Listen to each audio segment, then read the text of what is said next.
آپ کو مزار قائد لیے چلتے ہیں یوم استحصال کشمیر ہے۔ اس موقع پہ مشال ملک اس وقت گفتگو کر رہی ہیں۔ اس میں اللہ تعالیٰ نے پاکستان کو فتح دی، مگر اس سے پہلے جو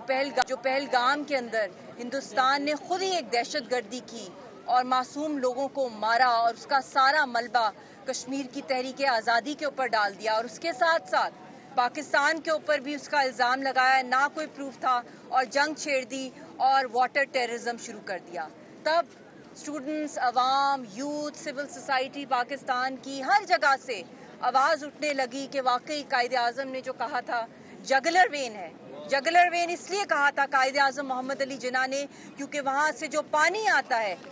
کشمیر کی تحریک آزادی کی وجہ سے، ان کی خون کی وجہ سے، ان کی شہادتوں کی وجہ سے، کسی انڈس واٹر ٹریٹی کی وجہ سے نہیں آتا۔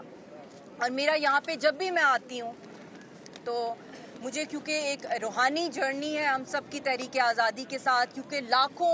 شہداء کی قربانیوں کی ذمہ داری ہے ہمارے کندھوں کے اوپر، اور اس وقت 5 اگست کے بعد ہماری ساری کی ساری جو قیادت ہے وہ جیلوں کے اندر بند ہے،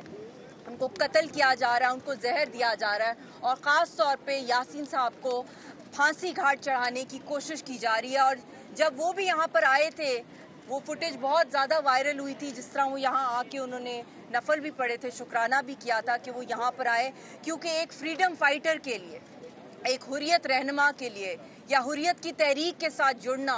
سب سے عظیم ترین سٹرگل ہے۔ قوم کی آئیڈینٹی یا اس کی آزادی، اس نیشن کو سوورینٹی دینا، تو اس سے زیادہ خوبصورت جگہ کوئی دنیا میں نہیں ہے جو یہ مزار قائد ہے، جو طاقت جو میری روح کو، میرے جسم کو، میرے دماغ کو ملتی ہے اور ہمارے مشن کو تقویت ملتی ہے یہاں پہ آ کے، کہ انہوں نے اپنی ساری زندگی قائد اعظم محمد علی جناح نے پاکستان کے لیے قربان کی۔ انہوں نے اپنا ہر ایک لمحہ جو تھا وہ پاکستان کی آزادی کے لیے، اس کی سوورینٹی کے لیے، اور جس وقت آج ہم قدم رکھ رہے ہیں یہاں پہ، ہم کشمیریوں کو پتہ ہے۔ سبسکرائب کریں اور بیل دبائیں تاکہ کوئی خبر رہ نہ جائے۔